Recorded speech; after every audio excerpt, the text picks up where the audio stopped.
সাল্লাম সিরিয়ায় চলে গেছেন।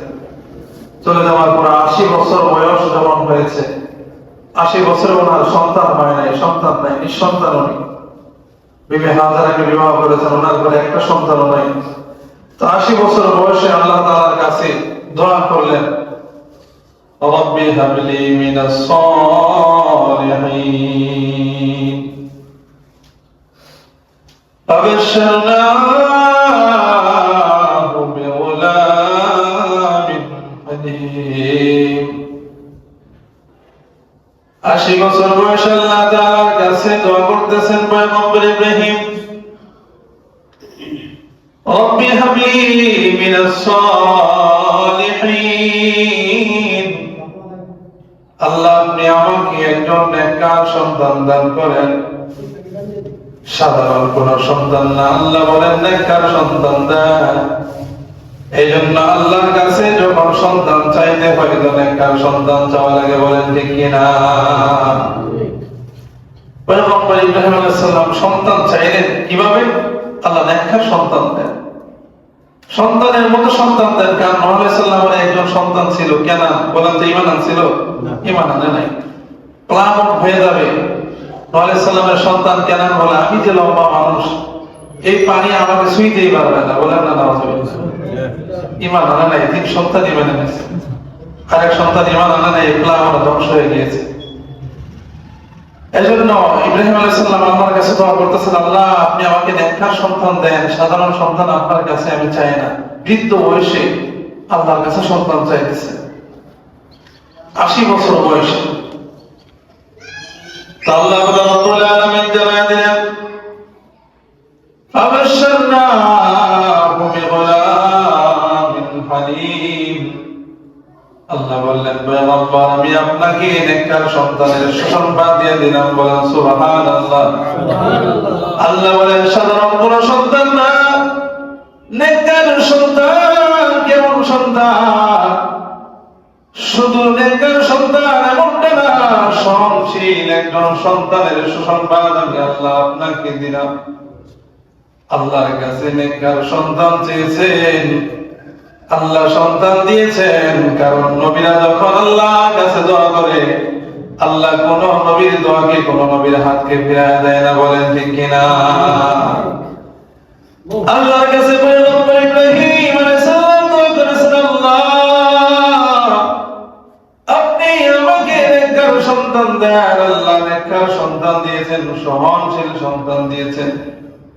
দুনিয়ায় যখন সন্তান আসলো, মা বলে সন্তান মাত্র দুনিয়াতে এসেছে, বলেন তো বৃদ্ধ বয়সে যাদের কোনো সন্তান হয় না, বৃদ্ধ বয়সে 20 বছর 30 বছর পরে যদি সন্তান পায়, ওই সন্তানের প্রতি মা বাবার ভালোবাসা থাকে কি থাকে না?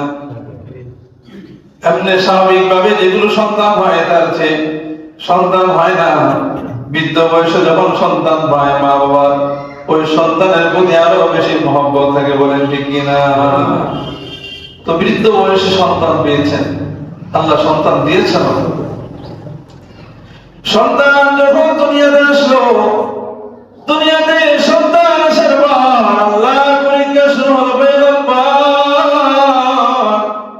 আপনি আপনার সন্তান আপনার কাছে আপনি রাখতে পারবেন না।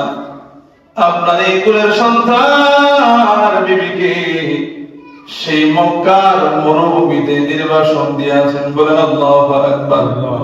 মাত্র সন্তানটা দুনিয়াতে এসেছে, মার কুলের সন্তান, 80 বছর বয়সে আল্লাহ সন্তান দিয়েছে।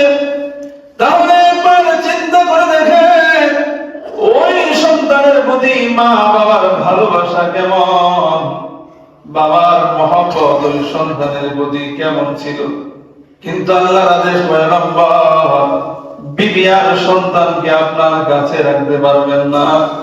আপনি বিবি আর এই সন্তানকে মক্কার সেই মরুভূমিতে নির্বাসন দিয়ে আসেন, যেখানে আমি আল্লাহর ঘর বাইতুল্লাহ মাটির নিচে চাপা পড়ে আছে।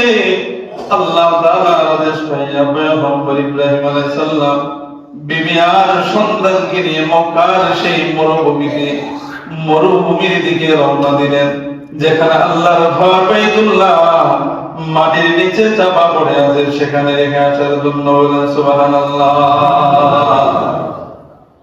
সবচেয়ে বেশি পরীক্ষা করেছেন আল্লাহ তাআলা পয়গম্বর ইব্রাহিম আলাইহিস সালাম। এজন্য তো উনি জাতির পিতা। তো পয়গম্বর ইব্রাহিম আলাইহিস সালাম যখন মক্কার সেই মরুভূমির দিকে রওনা দিলেন, সন্তান আর বিবিকে নিয়ে মক্কার সেই মরুভূমিতে রেখে আসলেন। সে সময় তো প্ল্যান ছিল না, গাড়ি ছিল না, ঘোড়াতে করে উঠে করে ওনারা সফর করতেন। মক্কার মরুভূমিতে রেখে আসলেন। আল্লাহ এই ঘটনা কোরআনে বর্ণনা করেছেন, ইন্না সাফা ওয়াল মারওয়াতা মিন শাআইরিল্লাহ। সাফা আর মারওয়া পাহাড়ের মাঝখানে যে জায়গাটার নাম হলো জুফা। এই জুফা নামক স্থানে পয়গম্বর ইব্রাহিম তার আদরের সন্তান আর বিবিকে রেখে পয়গম্বর ইব্রাহিম আলাইহিস সালাম চলে আসতেছে। বিবি পিছন থেকে ডাক দিয়ে বলে, স্বামী গো, আপনি আপনার এই আদরের সন্তান আর বিবিকে মক্কার এই মরুভূমিতে রেখে আপনি চলে যাচ্ছেন। এখানে তো কোনো খাবার নাই, কোনো পানি নাই, মানুষের কোনো বসতি নাই। কারণ মক্কায় সে সময় এমন অবস্থা ছিল যেখানে পয়গম্বর ইব্রাহিম আলাইহিস সালাম বিবি আর সন্তানকে রেখে চলে আসতেছেন, সেখানে পাখিরা পর্যন্ত বসবাস করতো না। কারণ পানির ব্যবস্থা নাই, মরুভূমির জায়গা। কারণ পাখিরা যদি বসবাস করে পানির তো প্রয়োজন হয়, বলেন ঠিক কিনা? কারণ পানি খাওয়া ছাড়া পৃথিবীর কোনো প্রাণী বাঁচতে পারে না। এমন একটা জায়গায় বিবি আর সন্তানকে রেখে পয়গম্বর ইব্রাহিম আলাইহিস সালাম চলে আসতেছেন। খাবার নাই, পানিও নাই, কোনো কিছুই নাই। বিবি দেখে দেখে বলে, স্বামী গো, আপনি আমাদেরকে রেখে মক্কার মরুভূমিতে রেখে চলে যাচ্ছেন, যেখানে কোনো খাবার নাই, পানির ব্যবস্থা নাই, কোনো জনবসতি নাই। আপনার কি মনের ভিতরে একটু দয়া হয় না? বৃদ্ধ বয়সে আল্লাহর কাছ থেকে সন্তানটা চেয়ে নিয়েছেন।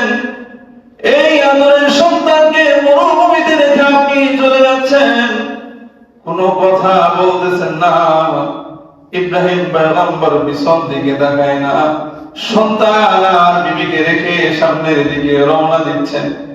পিছন দিকে ফিরে তাকায় না, বিবিটাকে ফিরে তাকায় না।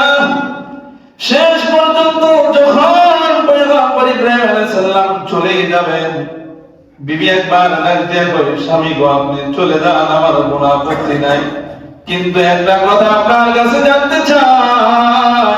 ও গো পয়গম্বর, আপনার কাছে একটা কথা জানতে চাই। এই যে আপনি আমাকে আর আপনার সন্তানকে মক্কার এই মরুভূমিতে রেখে আপনি চলে যাচ্ছেন, একটা কথা শুধু জানতে চাই, বলেন তো, আপনি কি আপনার ইচ্ছায় নাকি আল্লাহর ইচ্ছায় আমাদেরকে এখানে রেখে যান? বলেন সুবহানাল্লাহ। এরপরে পয়গম্বর ইব্রাহিম বিবি আর সন্তানের দিকে ফিরে তাকান না। পয়গম্বর ইব্রাহিম আলাইহিস সালাম রওনা দিয়েছেন, শাহাদাত আঙ্গুল উপর দিকে উঠায়া বিবিকে জানায় দেয়, বিবি, আমি আমার ইচ্ছায় তোমাকে রেখে যাই না। আল্লাহ আমাকে আদেশ করেছেন, যার কারণে আমি আমার আদরের কলিজার টুকরা সন্তান আর তোমাকে রেখে মক্কার এই মরুভূমিতে রেখে চলে যাচ্ছি। আল্লাহ আমাকে আদেশ করেছেন, যার কারণে আমি তোমাকে রেখে চলে যাই। আল্লাহর আদেশ পেয়ে আমি তোমাকে এখানে রেখে যাচ্ছি, আমি আমার ইচ্ছায় তোমাকে এখানে রাখি না। বিবিও কেমন ছিল? পয়গম্বর ইব্রাহিমকে ডাক দিয়ে বলে, স্বামী, আল্লাহ যদি আমাকে এখানে রেখে যেতে বলেন, আপনি চলে যান, আমার কোনো আপত্তি নাই, আমার কোনো কষ্ট নাই। যে মালিক আমাকে এখানে রেখে যেতে বলেছেন, ওই আল্লাহ আমাকে হেফাজত করবেন। বলেন সুবহানাল্লাহ। কেমন ঈমান ওয়ালা ছিল! আপনি চলে যান, এখন আমার কোনো চিন্তা নাই, পেরেশানি নাই। যে আল্লাহ আমাকে মক্কার মরুভূমিতে রেখে যেতে বলেছেন, ওই আল্লাহ আমাকে না ভয়া রাখবেন না। ওই মালিক যেহেতু আমাকে আদেশ করেছেন, এখানে আপনি রেখে যেতে যাচ্ছেন। আপনি এখন চলে যান, আপনার বাবার কোনো চিন্তা নাই, পেরেশানি নাই। যে মালিক আপনার সন্তান আর বিবিকে এখানে রেখে যেতে বলেছেন, ওই আল্লাহ আমাদের জন্য হেফাজতকারী হিসেবে যথেষ্ট। বলেন সুবহানাল্লাহ। তো পয়গম্বর ইব্রাহিম বিবি আর সন্তানকে রেখে গিয়ে পাহাড়ের উপর উঠে আল্লাহর কাছে দোয়া করেছেন, আল্লাহ বৃদ্ধ বয়সে আপনার কাছে সন্তান চেয়ে নিলাম, আল্লাহ আপনি আমাকে একটা সন্তান দেন। আপনি সন্তান দিয়েছেন, আবার আপনি পরীক্ষার ভিতরে ফেলেছেন। বাবার মনে তো দয়ার অভাব নাই, কিন্তু বলি আপনার আদেশ হয়েছে, যার কারণে মক্কার মরুভূমিতে আদরের কলিজার টুকরা সন্তান আর বিবিকে রেখে যাচ্ছি। কিন্তু আল্লাহ এমন একটা জায়গায় আপনি রেখে যেতে বলেছেন, যেখানে কোনো খাবার নাই, পানি নাই, মানুষের কোনো জনবসতি নাই, এমন একটা জায়গায় আপনি আমাদেরকে রেখে চলে যেতে বলছেন। আল্লাহ রেখে আসলাম, কিন্তু মালিক আপনার কাছে দোয়া করি, আপনি এই মক্কার মরুভূমিতে খাবারের ব্যবস্থা করে দেন। আপনার কাছে দোয়া করি আল্লাহ জনবসতির ব্যবস্থা করে দেন। আপনার কাছে দোয়া করি আল্লাহ পানির ব্যবস্থা করে দেন। এই দিনটা দোয়া করে পয়গম্বর ইব্রাহিম আলাইহিস সালাম আবার সিরিয়ায় চলে গেলেন। আল্লাহ রাব্বুল আলামিনের কাছে যখন পয়গম্বর ইব্রাহিম দোয়া করেছেন, কারণ নবীরা যখন আল্লাহর কাছে দোয়া করে সাথে সাথে ওই দোয়া আল্লাহর দরবারে কবুল হয়ে যায়। বলেন সুবহানাল্লাহ। তো পয়গম্বর ইব্রাহিম আলাইহিস সালাম যখন আল্লাহর কাছে দোয়া করলেন, আল্লাহ খাবারের ব্যবস্থা করে দেন, পানির ব্যবস্থা করে দেন। পানি নাই, খাবার নাই, সন্তান কি খাবে, আমার বিবি কি খাবে? আল্লাহ জিবরাইলকে ডাক দিয়ে বলে, জিবরাইল আমার খলিলুল্লাহ আমি আল্লাহর কাছে দোয়া করেছে, আমি আল্লাহর আদেশে সন্তান আর বিবিকে মক্কার এই মরুভূমিতে রেখে চলে যাচ্ছে। আমি আল্লাহর কাছে দোয়া করেছে খাবারের ব্যবস্থা যেন হয়। হে জিবরাইল, ইয়ামেন শহরের সবচেয়ে বড় বড় যে বাগানটা, যে বাগানের ভিতরে পৃথিবীর সব রকমের ফল আছে, আল্লাহ আদেশ করলেন জিবরাইল ওই ইয়ামেন শহর থেকে ফলের বাগানটাকে উঠায়া আমি আল্লাহর যে ঘর বাইতুল্লাহ নির্মাণ করেছিলাম মাটির নিচে চাপা পড়ে আছে, ওই বাইতুল্লাহর চতুর্পাশে এই বাগানটাকে তওয়াফ করায়া বাইতুল্লাহর 30 মাইল দূরে ওই ইয়ামেন শহরের বাগানটাকে নিয়ে রেখে দাও। আল্লাহর ওয়াদা হয়েছে, জিবরাইল সেই ইয়ামেন শহরের বাগানটাকে উঠায়া বাইতুল্লাহ তওয়াফ করে বাইতুল্লাহর 30 মাইল দূরে সেই বাগানটাকে জিবরাইল স্থাপন করলেন। আজও সেই বাগানের নাম হলো তায়েফের বাগান। বলেন ঠিক কিনা? যারা হাদিস আপনারা দেখেছেন, বলেন দেখেছে কি দেখেন না? তায়েফ কেন? ওই যে তওয়াফ করিয়েছিলেন বাইতুল্লাহ ঘর, জিবরাইল নিয়ে বাইতুল্লাহ তওয়াফ করার কারণে এটার নাম হয়েছে তায়েফের বাগান। পৃথিবীতে যে ফল না পাওয়া যায়, কিন্তু ওই তায়েফের বাগানে গেলে ওই ফল পাওয়া যায়। সারা পৃথিবীতে যে ফল নাই, তায়েফের বাগানের ফল আছে। বলেন না সুবহানাল্লাহ। আর খাবারের এত পরিমাণ বরকত আল্লাহ দিয়েছেন ইব্রাহিম আলাইহিস সালামের দোয়ার কারণে। আজ পর্যন্ত দেখবেন মক্কায় কোনোদিন দুর্ভিক্ষ লাগে না, আজ পর্যন্ত না, দুর্ভিক্ষ হয় নাই। এত পরিমাণ খাবার তারা অপচয় করে। এখন দেখবেন যে একজন সৌদির মানুষগুলো এক একটা খাসি রাস্তা ধূমপা নিয়ে তার খাবারে বসে। এত পরিমাণ খাবারের বরকত আল্লাহ তাদেরকে দিয়েছেন। বলেন সুবহানাল্লাহ। তা বাবা ইব্রাহিম আলাইহিস সালামের দোয়ার বরকত। এজন্য খলিলুল্লাহ বলেন, আল্লাহ সন্তান বিবিকে রেখে গেলাম, আপনি আদেশ করেছেন, কিন্তু খাবারের ব্যবস্থা নাই। আল্লাহ আদেশ করলেন জিবরাইল ইয়ামেনের বাগানটাকে বাইতুল্লাহ তওয়াফ করায় রেখে দাও। এই জন্য ইয়ামেনের বাগানটাকে বাইতুল্লাহ তওয়াফ করায়া মক্কার 30 মাইল দূরে ইয়ামেনের বাগানটাকে স্থাপন করে দিলেন। আরেকটা দোয়া করেছিলেন, আল্লাহ পানির ব্যবস্থা নাই, যে পানির কারণে পাখিরা পর্যন্ত বসবাস করে না, আল্লাহ আমার বিবি আর সন্তান যেন পানির কারণে কষ্ট না পায়, আপনি পানির ব্যবস্থা করে দেন। এই জন্য ইব্রাহিম পয়গম্বর যখন চলে গিয়েছেন, বিবি হাজেরা তাকায় দেখলেন সন্তান পানির জন্য ছটফট করতেছে। কারণ মরুভূমিতে যখন বালু থাকে, বালুর দিকে তাকাইলে দেখা যায় জলমল জলমল করে, বলেন ঠিক কিনা? বিবি হাজেরা যখন তাকায় দেখলেন ইসমাইল পানির পিপাসার কারণে ছটফট করতেছে, পানির প্রয়োজন, কিন্তু মক্কায় তো কোনো পানি নাই। একবার সাফা পাহাড়ে দৌড়ায় যায়, আর একবার মারওয়ায় যায়। আল্লাহ এই কথাটা কোরআনে বর্ণনা করেছেন, ইন্না সাফা ওয়াল মারওয়াতা মিন শাআইরিল্লাহ। আল্লাহ বলেন সাফা মারওয়া পাহাড়ের সারা পৃথিবীর মানুষের জন্য একটা নিদর্শন, বলেন সুবহানাল্লাহ। এই সাফা মারওয়া পাহাড় আল্লাহ কিয়ামত পর্যন্ত মানুষের জন্য একটা নিদর্শন বানিয়ে দিয়েছেন। কারণ কি, পয়গম্বর খলিলুল্লাহর বিবি বাবা ইব্রাহিম আলাইহিস সালামের বিবি হাজেরা, আম্মা জান হাজেরা এই সাফা মারওয়া পাহাড়ে 7 বার দৌড়াদৌড়ি করেছেন সন্তানের পানির জন্য। একবার সাফা পাহাড়ে গিয়েছেন, দেখা যায় পানির মতো, গিয়ে দেখেন পানি নাই। সাফা থেকে যখন মারওয়ায় গিয়েছেন, গিয়ে দেখেন সেখানেও পানি নাই। এই যে বারবার দৌড়াদৌড়ি করেছেন, যার কারণে আল্লাহ তাআলা এই পাহাড় দুটাকে নিদর্শন বানিয়ে দিয়েছে। এমন নিদর্শন আল্লাহ বানিয়ে দিলেন, কিয়ামত পর্যন্ত যত হাজি আল্লাহর করে যাবে, যদি সাফা মারওয়া পাহাড়ে প্রদক্ষিণ না করে, আল্লাহ ওই হাজির হজই কবুল করবে না। তাহলে কেমন নিদর্শন? যদি তওয়াফ না করে সাফা মারওয়া পাহাড়ে প্রদক্ষিণ না করে, আল্লাহ হাজির হজই কবুল করবে।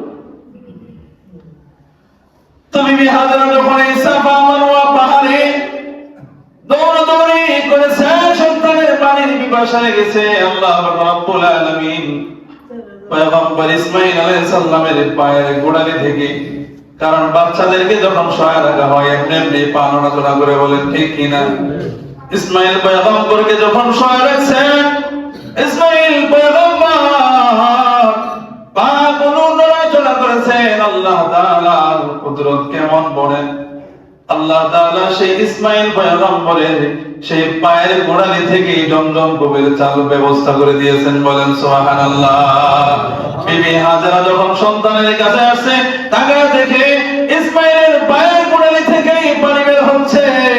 এমন সুমিষ্ট পানি মক্কায় আর কোনো জায়গায় নাই, এত সুন্দর পানি। বিবি হাজেরা চিন্তা করলেন, এই যে পানি বের হওয়া শুরু হয়েছে, এগুলো যদি ছেড়ে দেই সারা পৃথিবী তো প্লাবিত হয়ে যাবে।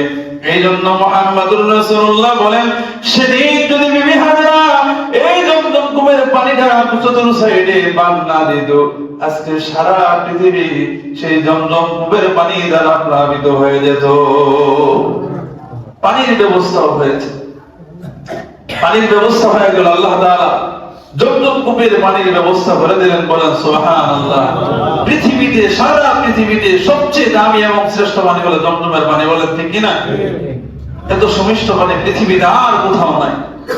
এটা ইব্রাহিম আলাইহিস সালামের বরকত। আজও পর্যন্ত হাজিরা সারা পৃথিবী থেকে যত হাজি যায়, সমস্ত হাজিগুলো সেই জমজম কূপের পানি নিয়ে আসে, বলেন ঠিক কিনা? আরে আল্লাহর পরীক্ষা কত কঠিন ছিল, আর সন্তানের প্রতি মায়াও করেন নাই, রেখে আসছেন, চলে আসছেন।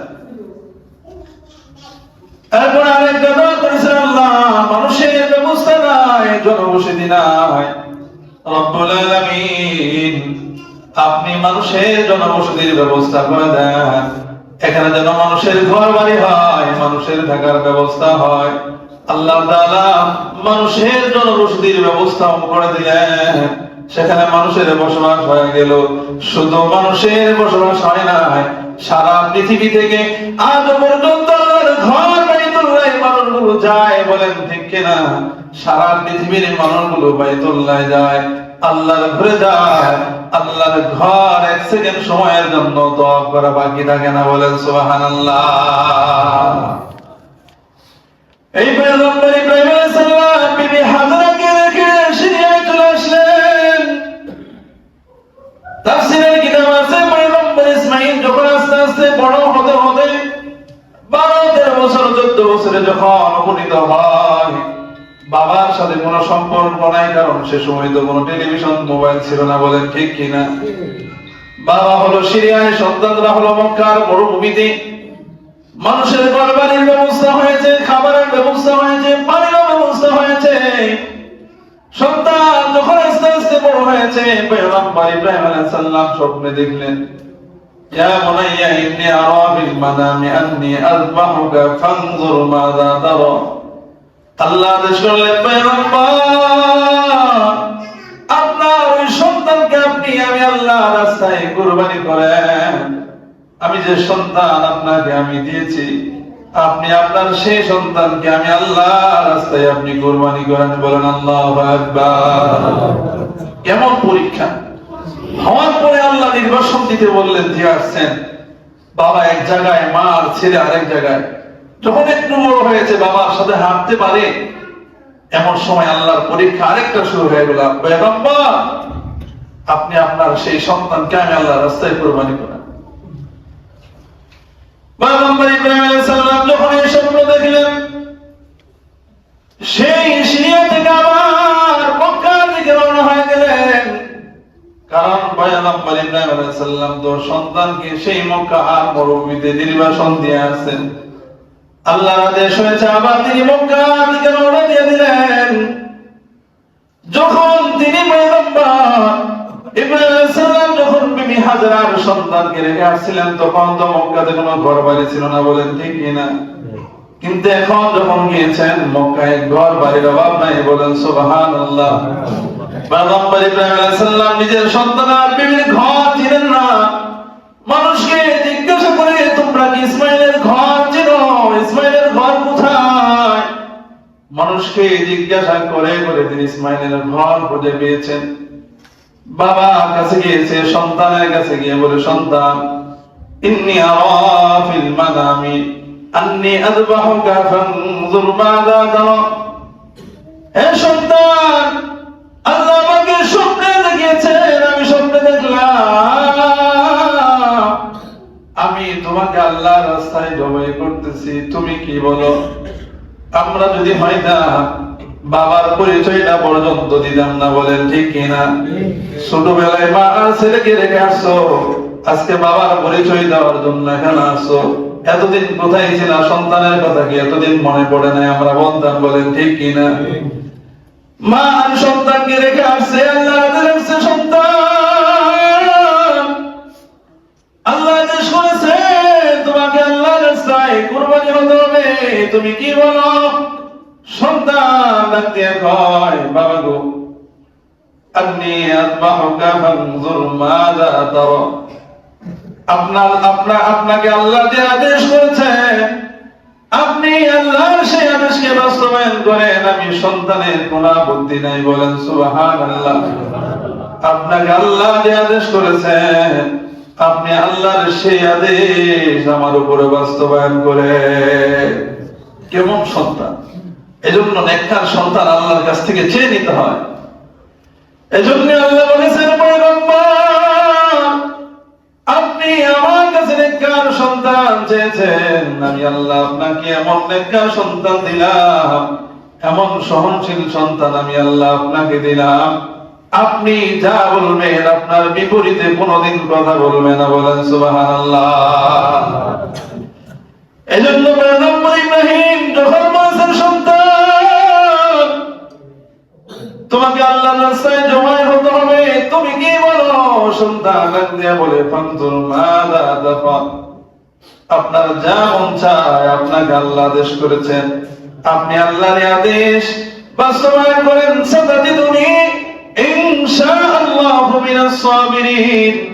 ওগো পিতা আমার, আপনি যদি আপনার এই সন্তানকে দুনিয়াতে হারায়ও ফেলেন, আপনার সন্তান যদি জবাই করার পরে দুনিয়াতে না থাকে, সাতাজিদুনি ইনশাআল্লাহু মিনাস সাবিরিন। হাসরের ময়দানে আপনি ধৈর্যশীলদের কাতারে আমাকে পাবেন। সন্তান বাবাকে ওয়াজ করে শোনায়, হাসরের ময়দানে ধৈর্যশীলদের কাতারে আপনি আমাকে পাবেন, বলেন সুবহানাল্লাহ। তাহলে কেমন সন্তান দেখেন, বাবা কেমন সন্তান, কেমন এই জন্য সম্মানিত হাজিরিন, সময় একেবারে কম, আপনারা অনেক দেরিতে আসছেন। আমার কাছে একটা টোকেনও আসছে। কমিটি কর্তৃপক্ষ না একটু কথা আপনাদের সাথে বলবেন, তার আগে আমার আলোচনার বিষয়বস্তু আজকে এই পর্যন্তই থাকুক, সময় যেহেতু কম। এরপর আপনাদের পক্ষ থেকে আমার কাছে আর একটা চিঠি আসছে, আপনাদের এলাকার যুব সমাজের পক্ষ থেকে, বলেন আলহামদুলিল্লাহ। চিঠিটা হলো আমাদের সভাপতি সাহেবের বরাবর